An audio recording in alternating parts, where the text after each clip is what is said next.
নমস্কার, max video নতুন একটা ব্লগে আপনাদের সকলকে স্বাগত জানাই। আজ 11th জুলাই, বৃহস্পতিবার। এখন বাজে সকাল 10:30। এখন থেকে আমি আমার আজকের ব্লগটা শুরু করছি। সময় মতো তুলতুলকে স্কুলে পাঠিয়ে সকালে সমস্ত কাজকর্ম সেরে তুলতুলে বাবাকে ব্রেকফাস্ট দিয়ে তারপর আমি স্নানে গেছিলাম। স্নান করে পুজো সেরে কিছুক্ষণ আগেই উঠলাম, আর এখন ছাদে এসেছিলাম জামা কাপড়গুলো মেলতে। অন্যান্য দিন ব্যালকনিতেই জামা কাপড়গুলো মেলে দিই, কিন্তু আজকে ব্যালকনিতে মেলার আর জায়গা নেই। সকালে ঠিকঠাক রোদ উঠেছিল বলে ব্যালকনিতে বালিশ, পাশ বালিশ, মশারি আরও কিছু জামা কাপড় মেলে দিয়েছিলাম। তাই বাদবাকি জামা কাপড়গুলো ছাদেই মেলে দিলাম। যদিও এখানে রোদ পাবে না, ওই হাওয়াতে যেটুকু শোকাবে। আর আজকেও সেই একই পরিস্থিতি।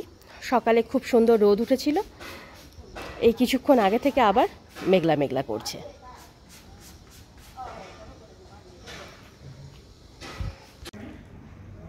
ছাদে জামা কাপড়গুলো মেলে ঘরে এসে এখানে আমি আমার ব্রেকফাস্টটা নিয়ে নিয়েছি। আজকে দুপুরে রান্নাবান্নার আমার সেরকম চাপ নেই। তুলতুলের বাবার শ্রাদ্ধ বাড়িতে নেমন্তন্ন আছে, আর আজকে আমার বৃহস্পতিবার। শুধু তুলতুল আর ধানির জন্য কিছু একটা বানিয়ে নেব। এখন বাজে 12:15, আর তুলতুল এই 5 মিনিট আগে স্কুল থেকে ফিরল। ফিরে হাত মুখটা ধুয়ে ড্রেসটা চেঞ্জ করে নিয়েছে। কিছুক্ষণ পর ওকে এই গ্লুকোজের জলটুকু খাইয়ে দেব। আর এখন তুলতুল আর ধানির জন্য একটু ভাত বসালাম। ভাতের মধ্যে ডাল আর আলু দিয়ে দিয়েছি, আর তুলতুলের জন্য একটা ডিম সেদ্ধ করে নিয়েছি। হ্যাঁ, সাইকেল যা। এখন বাজে 1টা, আর তখন তুলতুলকে গ্লুকোজের জলটুকু খাইয়ে তেল মালিশ করে দেওয়ার পর ও কিছুক্ষণ খেলা করলো, আর তারপরে ওকে স্নান ধান করিয়ে রেডি করে দিলাম। ততক্ষণে আমার এদিকে ভাতটাও হয়ে গেছে। ভাতের মধ্যে মসুরির ডাল আর আলু সেদ্ধ দিয়ে দিয়েছিলাম। এখানে একটা ডিম সেদ্ধ আছে। ধানিকে একটু পরে খেতে দেবো, ওর এখনও খাওয়ার সময় হয়নি। যদি এত তাড়াতাড়ি দিই তাহলে ও খাবেও না। এখন বাজে 2:50, আর তখন তুলতুলকে লাঞ্চ করিয়ে হাত মুখটা ধুয়ে বেডে নিয়ে গিয়ে শুয়ে দিয়েছিলাম। শোয়ানোর পর ওই 10-15 মিনিট মতন খেলা করলো। খেলা করতে করতে ঘুমিয়ে পড়েছে। আর ওকে ঘুম পাড়িয়ে ধানিকে খেতে দিয়ে এদিকে বেশ কিছু কাজ ছিল, সেগুলো সব সারলাম। তবে এখনও কিছু জামা কাপড় কাচা বাকি আছে। আগে আমি লাঞ্চটা সেরে নিই, তারপরে জামা কাপড়গুলো কাচবো। এখানে আমি একটা কলা আর আম নিয়ে নিয়েছি, আর এখানে আছে একটু দই। এখন বাজে 4:45, আর তখন আমি লাঞ্চ করে কিছু জামা কাপড় কাচার ছিল সেগুলো সব কেচে ধুয়ে মেলে আরও 2-1 টুকিটাকি কাজ সেরে একটু শুয়েছিলাম। তবে আজকে আর ঘুমাতে পারিনি, কারণ আমি শোয়ার 15-20 মিনিট পর তুলতুলে ঘুম থেকে উঠে পড়েছিল। তারপর এদিকে বৃষ্টি শুরু হলো, দিদি কাজে আসলো। দিদি ওদিকে এখন কাজ করছে, আর এতক্ষণ মুষলধারে বৃষ্টি হচ্ছিল, এখন বৃষ্টিটা একটু কমেছে। ধানি ওদিকে চলো মামা, চলো চলো। তুমি কি খাচ্ছ? কি খাচ্ছ মাম্মা? নকুল দানা খাচ্ছে মাম্মা। এগুলো বেশি খেতে নেই জানো। চলো এসো, বিছানাটা গুছিয়ে নিই।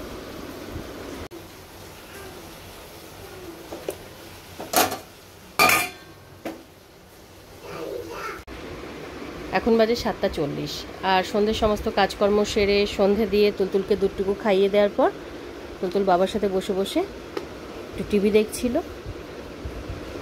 আর এই 10-15 মিনিট হলো একটু পড়তে বসেছে। আর পড়তে বসা মানেই তো দুষ্টুমি শুরু। বাইরে ঝিরঝির করে বৃষ্টি হয়েই যাচ্ছে। আর তুলতুলের গালের এই কালশিটে দাগটা কিছুতেই কমছে না। একটা মলম ছিল, সেই মলমটা লাগিয়ে দিলাম 2-3 বার, মানে প্রতিদিনই লাগাচ্ছি, তারপরেও কমছে না। পড়ে গেছিলে, পড়ে ও শোনা ওখানেও লেগেছে। ও হো হো হো। হ্যাঁ বাবা, হ্যাঁ বই। চল, কোথায় তোমার কালার পেন্সিল কই বাবা, ক্রিয়ান্স কই? এখন বাজে 9:20, আর তখন তুলতুল পড়তে বসেছিল ঠিকই, কিন্তু আজকে ওর পড়ার একদমই মুড ছিল না। অতীব কষ্টে স্কুলের হোমওয়ার্কটুকু করাতে পারলাম, তারপরে আর একটা সেকেন্ডও বসাতে পারিনি। চিৎকার চেঁচামেচি কান্না কাটি, যাই হোক তারপরে তো উঠে চলে গেল খেলা করতে।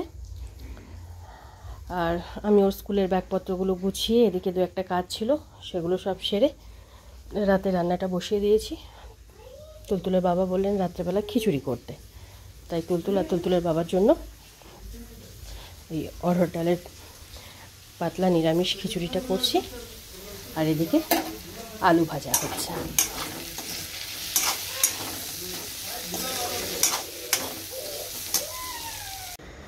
এখন বাজে 12:05, আর আজকে 9:30 থেকে 9:40-এর মধ্যে আমার রাতের রান্নাবান্না সব কমপ্লিট হয়ে গেছিলো। রাতের রান্নাবান্না বলতে তুলতুলের বাবা আর তুলতুলের জন্য ওই অড়হর ডালের নিরামিষ খিচুড়ি করেছিলাম, আর তার সাথে একটু আলু ভেজেছিলাম। তারপরে তুলতুলের বাবা ধানিকে খাবারটা বেড়ে দিয়ে তুলতুলকে খাইয়ে দিলাম। ধানিকে আজকে ব্রেড দই দিয়ে মেখে খেতে দিয়েছিলাম। আর ডিনারের পর তুলতুলের প্রতিদিনের যে কাজ থাকে সেগুলো সব সেরে, ওর একটা মেডিসিন ছিল, সেই মেডিসিনটা খাইয়ে ওকে ঘুম পাড়ানোর জন্য বেডে নিয়ে গেলাম।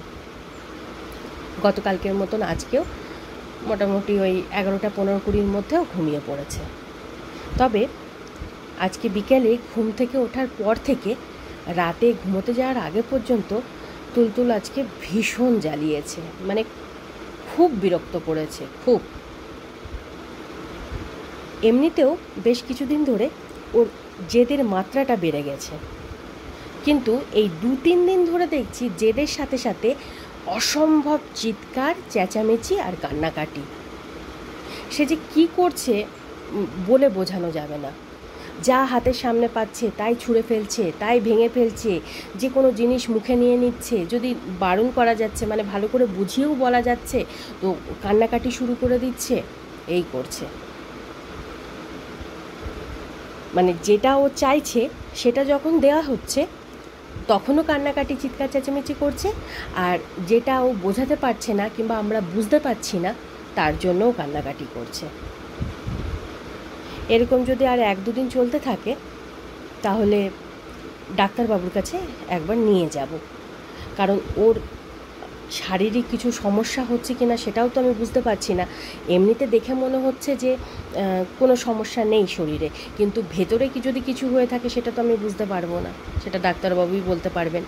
আর ও যদি এটা ইচ্ছাকৃতও করে সেটাও ডাক্তারবাবু বলবেন। মানে আজকে যেন ধৈর্যের বাঁধ ভেঙে গেছিলো। 2-1 বার ভালো মতন বকাও খেয়েছে, কিন্তু বকা খেয়েও তো কোনো লাভ নেই, ও তো ওর মতোই সেই কান্নাকাটি চিৎকার চেঁচামেচি করেই যাচ্ছে। আজকে যেন একটু অতিরিক্ত করছিল, মানে ঘুমোতে যাওয়ার আগে পর্যন্ত ওরকম চিৎকার চেঁচামেচি কান্নাকাটি করেছে।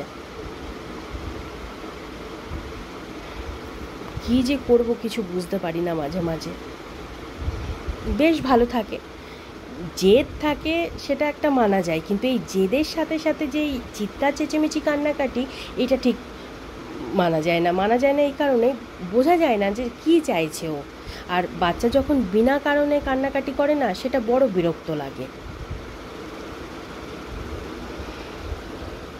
কোনো কিছু দিয়েই ওকে চুপ করানো যাচ্ছিল না, কোনো কিছু দিয়ে না।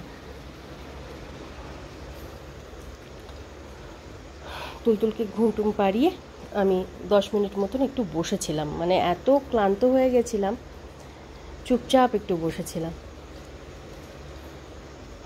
তাই রাতের কোনো কাজই এদিকে হয়নি।